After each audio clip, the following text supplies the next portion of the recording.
আসসালামু আলাইকুম। Asha's cooking and লাইফস্টাইলে আপনাদের সবাইকে স্বাগতম।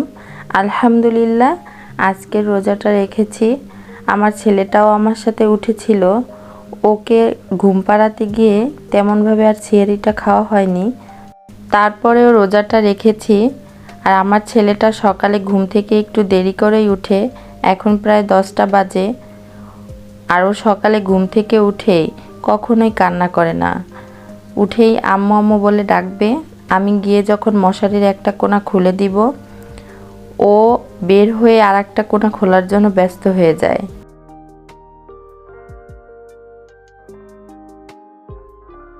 আর ও কালকে একটু বাহিরে গিয়েছিল এই প্যান্ট আর গেঞ্জিটা পরে। এই প্যান্টটা খোলার এত চেষ্টা করেছি রাত্রে, ও কিছুতেই খুলবে না, এটা পরেই ঘুমাবে। এই গরমের মধ্যে এই জিন্স প্যান্ট পরে ঘুমিয়েছিল। আর এই তো ওর কাজ শুরু হয়ে গিয়েছে। ও এই কোণাটা খোলার জন্য খুবই ব্যস্ত। খুলতে পারে না, তারপরেও অনেক চেষ্টা করে খোলার জন্য। এখন আমি আর আমার ছেলেই বাসায় আছি। ওর বাবা গ্রামের বাড়িতে গিয়েছে। রোজার 2 দিন আগে গিয়েছে। আজকে 6 রোজা। আজকে ঢাকায় আসবে। আর ও গ্রামের বাড়িতে গিয়েছে, আমাদের গ্রামের বাড়িতে একটি ঘর তুলছে, সেই কাজের জন্য আর কি যাওয়া। আমরা কয়েকদিন আগে গ্রাম থেকে এসেছি, তাই আর আমরা যাইনি। আমার ছেলেটা ওর বাবার জন্য খুবই পাগল। যাওয়ার পর থেকে একদিন রাতেও কান্না ছাড়া ঘুমায় না। আর বাসার কলিং বেল বাজার সাথে সাথেই ও দৌড়িয়ে গিয়ে গেট খুলে বলবে বাবা আসছে, আর না পেয়ে কান্না শুরু করবে। এই অবস্থায় ও আছে। আর এই মশারি কোণাটা তো খোলা ওর পক্ষে সম্ভব না, তারপর প্রতিদিনই চেষ্টা করে। তো আমি একটু দেখিয়ে দিলাম যে কিভাবে খুলতে হয়, খুলো। না, হবে না, ওরই খুলতে হবে। আমি খুলেছি কেন সেই জন্য একটু কান্নাও করছে। তো ভিউয়ার্স বন্ধুরা, যে যেখান থেকে আমার ভিডিওটি দেখছেন, জানি না আপনাদের কাছে কেমন লাগছে, তারপরেও বলবো, যদি ভিডিওটি আপনাদের একটুও ভালো লেগে থাকে তাহলে প্লিজ আমার ভিডিওতে একটি লাইক করবেন এবং ভিডিওটি আপনার ফ্রেন্ডস ফ্যামিলিদের সাথে শেয়ার করবেন এবং চ্যানেলটি সাবস্ক্রাইব করে আমার সাথেই থাকবেন। আপনাদের উৎসাহই আমাকে সামনের দিকে এগিয়ে নিয়ে যাওয়ার অনুপ্রেরণা দেয়, তাই আমাকে একটু সাপোর্ট করবেন যাতে আমি সামনের দিকে এগিয়ে যেতে পারি। এখন একটু বিছানাটা গুছিয়ে নিচ্ছি।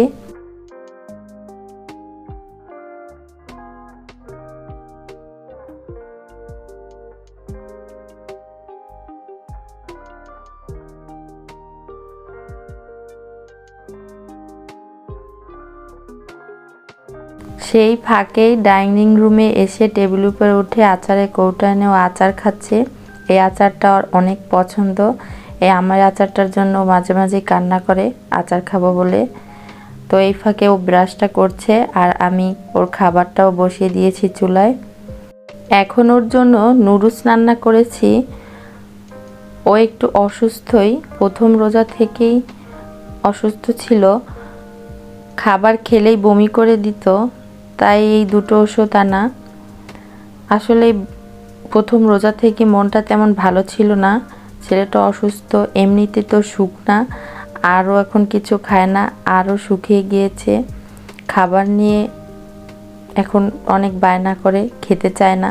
তো নুডলসটা একটু পছন্দ, তাই ভাবলাম একটু নুডলসই রান্না করি, যদি একটু খায়। ওষুধটা আবারও একটু পছন্দ করেই খায়, ওরটাও খায়, আবার বাসায় আমাদের ওষুধ থাকলে সেটাও খাওয়ার জন্য মাঝে মাঝে অনেক কান্না করে। এখনও নুডলসটাকে আমি খাইয়ে দিব তা হবে না, ও হাত দিয়ে খাবে। হাত দিয়ে তো খেতেই পারবে না, শুধু চামিচটাই মুখে যাবে, খাবার একটুও যাবে না মুখে। এক পর্যায়ে জোর করে নিয়েই নুডলসটা ওকে খাইয়ে দিলাম। নুডলসটা খাওয়ানো হয়ে গেলে আমার হাতের একটু টুকিটাকি কাজ আছে, সেগুলো আমি সেরে নিচ্ছি। এই ফার্নিচারগুলো রমজান আসার পরে আর মোছা হয়নি। একদিন না মুছলে এগুলোতে অনেক ধুলো পড়ে থাকে, তাই একটু মুছে নিলাম। আর ঘর মোছা, কাপড় চোপড় ধোয়া, থালাবাটি ধোয়ার জন্য হেল্পিং হ্যান্ড আছে, সেই কাজগুলো করে দেয়। আর বাসার অন্যান্য কাজগুলো আমিই করি। এই সব কাজগুলো আগে আমিই করতাম, কিন্তু এখন ছেলেটার জন্য আর করা হয়ে ওঠে না, তাই তাকে রাখা। এই যে তবলাটা দেখতে পাচ্ছেন, এটা আমার হাজবেন্ডের। ওর হারমোনিয়ামও আছে। ও একসময় গান শিখতো, তবে গানটা পুরোপুরি শিখতে পারেনি, তারপরও ভালোই গান করে। তো সামনের কোনো একটা ভিডিওতে ওর একটা গান আপনাদেরকে শোনাবো। এর মধ্যে হেল্পিং হ্যান্ড চলে এসেছে। এখন আর আমার তেমন কোনো কাজ নেই। এখন ছেলেকে গোসল করানো, আমি গোসল করবো, নামাজ কালাম পড়বো, এটাই কাজ। তার থালাবাটি ধোয়া হয়ে গিয়েছে। আমি ফ্রিজে এক বোতল পানি রেখে দিলাম আর রান্নার জন্য একটা মাছ বের করে ভিজিয়ে নিচ্ছি। এর মধ্যে আমার হাজবেন্ডও চলে এসেছে।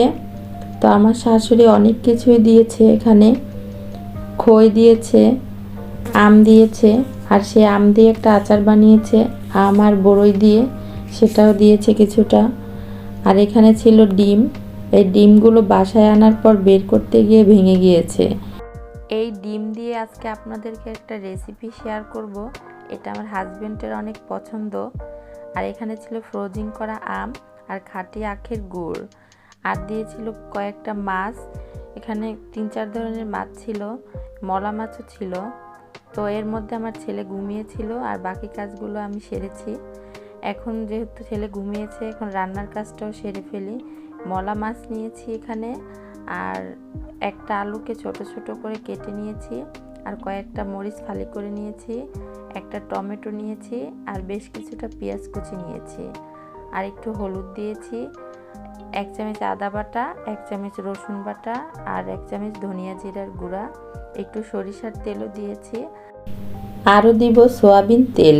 এবার সবগুলো উপকরণ একসাথে ভালো করে মেখে অল্প কিছুটা পানি দিয়ে চুলায় বসিয়ে দিব। এখন আমি এই ডিমের মধ্যে দিয়ে দিব মরিচ কুচি, ধনিয়া পাতা কুচি, আর পেঁয়াজ কুচি।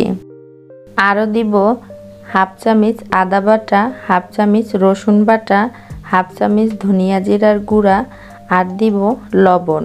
লবণটা পরিমাণ অনুযায়ী দিতে হবে। এই সবগুলো উপকরণ একসাথে আমি ফেটে নিব।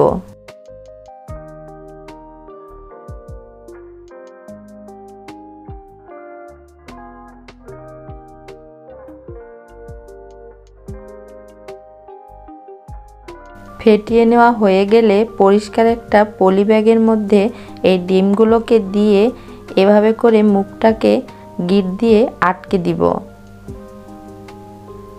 তারপর চুলায় একটা পাতিলে আমি কিছুটা পানি গরম দিয়েছি, এর মধ্যে ডিমটা দিয়ে এভাবে ঢাকনা দিয়ে ঢেকে দিব। অন্য চুলায় ছোট মাছটা হচ্ছে, আর এদিকে আমি ইফতারের জন্য একটি শরবত বানিয়ে নিচ্ছি। এখানে আমি একটি মালটা ছোট ছোট করে কেটে নিয়েছি, এটা ব্লেন্ডারের মধ্যে দিয়ে দিলাম। আরও দিয়ে দিলাম 1/4 কাপ চিনি, আর 1/2 চামচ বিট লবণ, আর 1 গ্লাস পানি। এটা দিয়ে এখন আমি ব্লেন্ডার করে নিব। ব্লেন্ডার করা হয়ে গেলে ছাঁকনি দিয়ে আমি এটাকে ছেঁকে নিব। ছেঁকে উপরের ছাবাগুলোকে ফেলে দিব। এর মধ্যে আরও 1 গ্লাস পানি অ্যাড করলাম। আমি 2 গ্লাস পরিমাণ বানাবো, একটা মালটা দিয়ে আমি 2 গ্লাস বানাবো। এরপর ব্লেন্ডারের জারের মধ্যে ঢেলে এর মধ্যে 2 চামচ লেবুর রস দিয়ে রেখে দিব। ইফতারের আগে আমি বরফের টুকরা দিয়ে এটাকে সার্ভ করব। এবার ছোট মাছটাও হয়ে গিয়েছে, এর মধ্যে আমি একটু ধনিয়া পাতা দিয়ে নেড়েচেড়ে মিশিয়ে এটাকে আমি নামিয়ে নিব।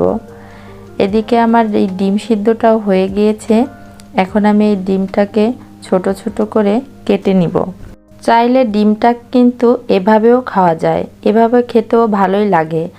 আর অনেক বাচ্চারা আছে যারা ডিম পছন্দ না করে, তাদেরকে ডিমটা এভাবে দিলে তারা অনেক পছন্দ করে খাবে।